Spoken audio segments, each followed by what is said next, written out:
దేవుని పరిశుద్ధ నామమునకు మహిమ కలుగును గాక. ప్రియులారా, ప్రభునామన మీ అందరికీ వందనములు. దేవుని వాక్యము ధ్యానిందాము. యెషయా గ్రంథం 66వ అధ్యాయము 13వ వచనం. ఒకని తల్లి వానిని ఆదరించినట్లు నేను మిమ్మును ఆదరించెదను, యెరూషలేములోనే మీరు ఆదరింపబడెదరు. ప్రియమైన దేవుని బిడ్డలారా, పరిశుద్ధాత్మదేవుడు మనందరితో మాట్లాడుచు ఉన్నారు. నాటి కాలంలో ఇశ్రాయేలు ప్రజలు దేవునికి వ్యతిరేకమై వారి ఇష్టానుసారమైన జీవితాలు జీవిస్తున్నప్పుడు, దేవుడు వారిని విడిచిపెట్టినప్పుడు ఎన్నో శ్రమల గుండా వారు ప్రయాణం చేశారు. వారి శ్రమలలో దేవుని మరలా జ్ఞాపకము చేసుకొని, అయ్యా, మేము ఎన్నో తప్పిదములు చేశాము, నీకు వ్యతిరేకముగా పాపము చేశాము, మమ్మలను క్షమించమని వారు దుఃఖముతో నిట్టూర్పుతో ఉన్నప్పుడు ఆయన హృదయము సలించి మరలా వారిని తల్లివలే ఆదరించారు. తల్లివలే ఆయన ప్రేమించారు. వారి పాపమును పరిహరించారు. వారిని హక్కున చేర్చుకున్న దేవుడు మన దేవుడు. ప్రియమైన దేవుని బిడ్డలారా, ఒకని తల్లి ఆదరించినట్లుగా ఆయన తన బిడ్డలైన ఇశ్రాయేలు ప్రజలను, ఆయన నమ్ముకున్న మనందరినీ ఆయన ఆదరిస్తూ ఉన్నాడు.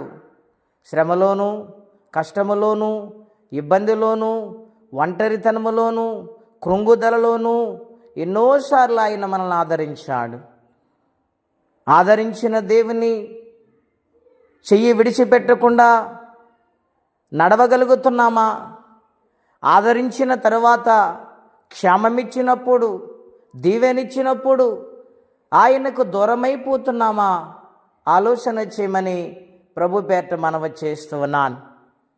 తల్లి తండ్రులు దూరమయ్యారు, అన్నదమ్ములు అమ్మివేశారు, ఎన్నో సంవత్సరాలు ఒంటరి ప్రయాణము చేశాడు. ఇనపగృహం లాంటి జైల్లో నలిగిపోతూ ఆదరణ లేక కృంగిపోయి చెయ్యని అపరాధం ఆయన మీద పడి శిక్షను అనుభవిస్తున్న యేసేపు గారు ఎవరు ఆదరించారండి? ఎవరు ఆయనకు తోడై ఉన్నారు?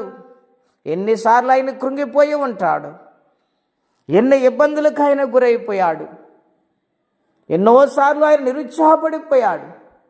అటువంటి పరిస్థితిలో దేవుడు యేసేపు గారిని జ్ఞాపకం చేసుకున్నాడు.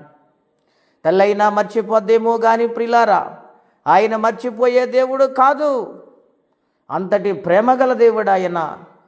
ఆయన జ్ఞాపకము చేసుకొని జైలు నుండి ఫరో మాట ద్వారా సింహాసనమునకు నడిచాడు యేసేపు గారు.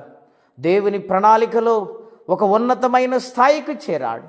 అది దేవుడిచ్చిన గొప్ప కృప. ఇది నాన్న ఒంటరి ప్రయాణము చేస్తున్నారా? వేదనకరమైన హృదయముతో నలిగిపోతున్నారా? అన్నీ ఉన్న మనశ్శాంతి కరువైపోయారా? దేవుడు పిలుస్తూ ఉన్నాడు. భయపడవద్దు, నీ పక్షాన్ని ఆయన ఆదరించుటకు నిలబడి ఉన్నాడు. దేవుని ఆత్మ నిన్ను బలపరుస్తుంది. దేవుడు నీ పట్ల ఘనకార్యము చేయబోతూ ఉన్నాడు. భయపడవద్దు. యేసేపు వలె యథార్థతని విడిచిపెట్టవద్దు, నీతిని విడిచిపెట్టవద్దు. ప్రభు కొరకు నిలబడు. దేవుడు విజయాన్ని సమకూరుస్తారు. తల్లి వలె ఆదరించి దేవుని చేతుల్లోనికి రా. దేవుడు ఖచ్చితంగా మేలు చేసి ఆయన నిత్య జీవమును అనుగ్రహిస్తారు. ఈ లోకములో ప్రతి సమస్యను విడుదలిస్తారు. అటువంటి దీవెన, ఆశీర్వాదం పరిశుద్ధాత్మదేవుడు అనుగ్రహించునుగాక. ప్రార్థనండి. అత్యంత కృపగలిగిన దేవా, మహోన్నతమైన మీ నామం కొరకై వందనాలు. ఈ ఉదయకాలం మాతో స్పష్టంగా మాట్లాడారు. ఎవరు ఆదరించకపోయినా నాయనా నీవు ఉన్నావు. నాయన తల్లి కంటే గొప్పవాడువు తండ్రి. నీ ఆదరణ ఎంతో ఉన్నతమైనది, ఎంతో గొప్పది ప్రభువా. అది వర్ణించలేము నాయన. ఈ సన్నిధి, ఈ వాక్యం వింటున్న బిడ్డలు ఎవరైనా బలహీనంగా ఉంటే వారికి తోడుగా ఉండి ధైర్యపరచండి, కనికరించి సహాయం చేయండి. ఎవరే సహాయము కోసం ఎదురు చూస్తున్నారు వారికి మేలు చేయమని ప్రార్థిస్తున్నాను నాయన. అలాగే కష్టములు, ఇబ్బందులు, రోగములు, బలహీనతలు ఉన్న వారికి సహాయం పంపించమని, ఈ దినము కాపాడమని యేసునామములో అడుగుచున్నాము తండ్రి. ఆమేన్. దేవుడు దీవించును కాక. ఆమేన్.